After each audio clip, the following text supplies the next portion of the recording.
Di tengah padang rumput Afrika yang hangat dan cerah, hiduplah seekor jerapah muda yang baik hati bernama Jojo.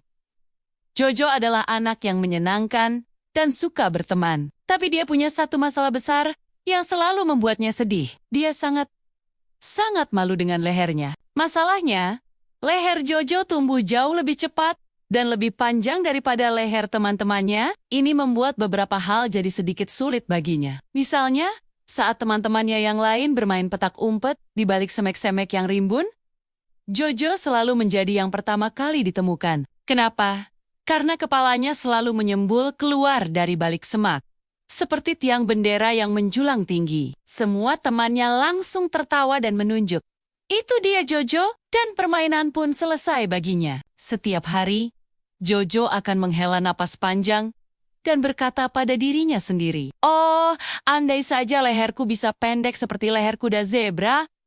Dia sangat mengagumi kuda zebra yang bisa berbaur dengan mudah di antara rerumputan. Karena rasa malunya ini, Jojo punya kebiasaan aneh. Dia sering berjalan dengan menundukkan kepalanya serendah mungkin, berharap tidak ada yang akan memperhatikan betapa panjang lehernya. Dia mencoba menekuk lehernya agar terlihat lebih pendek, seperti sedang membungkuk sepanjang waktu. Tentu saja, kebiasaan ini membawa lebih banyak masalah. Karena tidak melihat jalan di depannya dengan jelas, Jojo sering sekali menabrak batang pohon. Duk, kepalanya terbentur dan dia merasa pusing. Kadang-kadang, dia juga tersandung kakinya sendiri yang panjang dan jatuh dengan canggung. Burung-burung kecil yang terbang di sekitarnya juga sering salah sangka. Mereka mengira kepala Jojo yang diam saat dia merenung adalah dahan pohon yang nyaman. Tanpa izin, mereka akan hinggap di atas kepalanya, membuat Jojo merasa kaget dan semakin aneh. Dia merasa sangat berbeda dari semua hewan lainnya. Suatu hari, setelah merasa sangat lelah menjadi aneh, Jojo memutuskan untuk mencari solusi. Dia pergi menemui kakek kura-kura yang bijaksana, yang sedang berjemur di tepi sungai. Jojo mendekat dengan hati-hati, masih dengan leher yang sedikit ditekuk. "Kakek kura-kura," panggil Jojo dengan suara pelan. Kakek kura-kura membuka matanya perlahan. "Ya, Jojo, ada apa cucuku?" Dengan polos, Jojo bertanya, "Kakek, aku ingin tahu, bagaimana caranya agar leherku bisa masuk ke dalam tubuhku, seperti leher kakek?" Kakek kura-kura menatap Jojo sejenak, lalu tertawa pelan. Tawa yang hangat dan penuh pengertian. "Jojo, katanya lembut.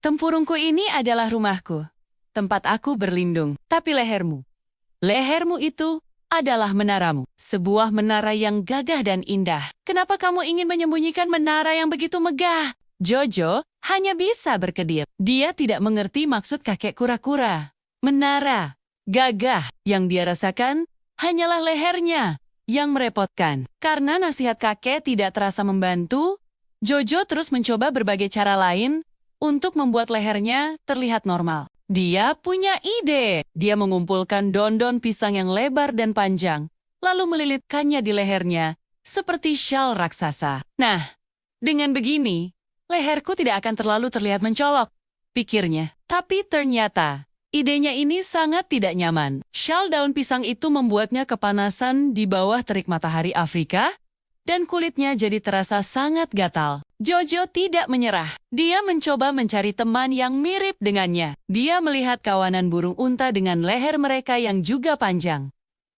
"Mungkin aku cocok dengan mereka," pikir Jojo bersemangat. Dia pun mencoba bergaul dengan mereka. Tapi, ada satu masalah.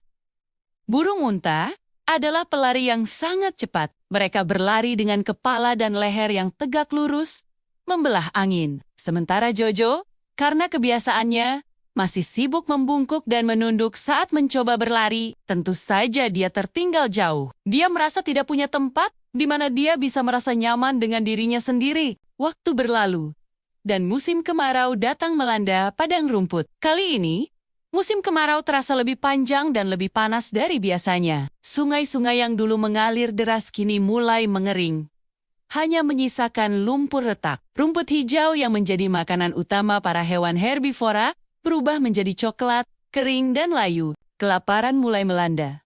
Semua hewan merasa cemas. Gajah, kijang dan zebra sudah menghabiskan semua daun di dahan-dahan rendah.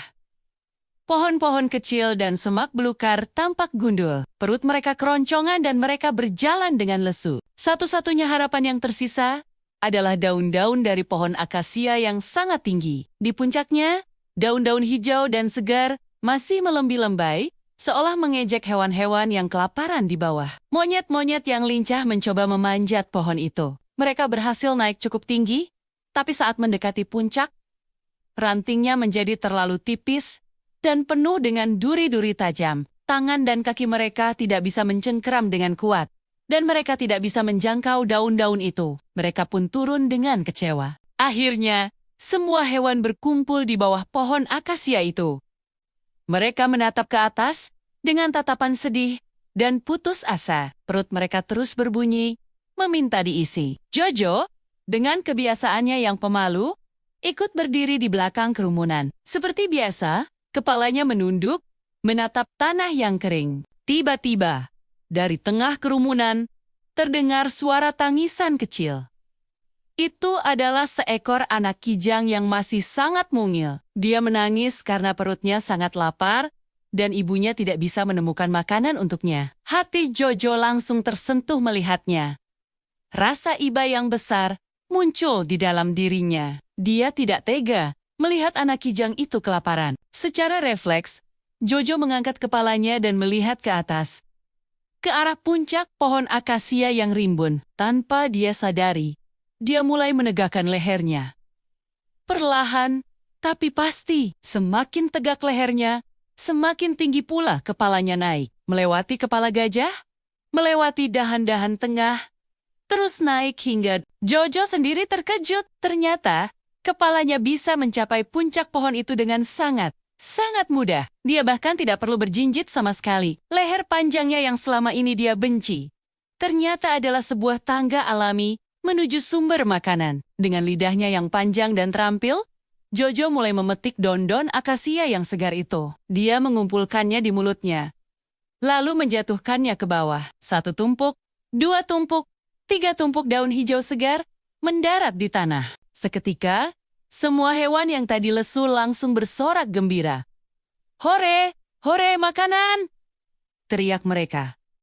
"Terima kasih Jojo, kamu penyelamat kami." Gajah, zebra, dan kijang langsung makan dengan lahap. Anak kijang yang tadi menangis, kini tersenyum sambil mengunyah daun-daun lezat. Monyet-monyet yang ada di dahan pohon bertepuk tangan untuk Jojo. Melihat semua teman-temannya bahagia, Jojo tersenyum malu. Tapi kali ini, senyumnya berbeda. Ada rasa bangga di dalamnya, dan untuk pertama kalinya dalam hidupnya, dia tidak menunduk. Dia berdiri tegak dengan leher menjulang tinggi. Dari ketinggian itu, dia menyadari sesuatu. Pemandangan padang rumput dari atas sana ternyata sangatlah indah dan luas. Sejak hari penyelamatan itu, Jojo tidak pernah lagi berjalan sambil membungkuk. Dia tidak pernah lagi merasa malu dengan lehernya yang panjang. Dia akhirnya sadar bahwa lehernya bukanlah sebuah kesalahan atau kekurangan. Leher itu adalah sebuah hadiah istimewa yang diberikan alam khusus untuknya. Kini, Jojo punya tugas penting setiap hari. Dia menjadi menara pengawas bagi teman-temannya. Dengan leher panjangnya, dia bisa melihat bahaya dari jarak yang sangat jauh. Jika ada singa yang menginap-inap di balik rerumputan tinggi, Jojo akan menjadi yang pertama melihatnya dan segera memberi peringatan kepada hewan-hewan lain agar mereka bisa lari, menyelamatkan diri. Jojo si jerapah akhirnya mengerti sebuah pelajaran berharga.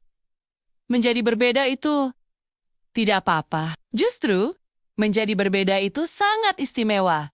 Karena setiap keunikan yang kita miliki pasti memiliki kegunaan yang luar biasa pada waktunya. Terima kasih sudah mendengarkan cerita Jojo. Jangan lupa untuk selalu bangga dengan keunikan dirimu sendiri ya. Sampai jumpa di cerita selanjutnya.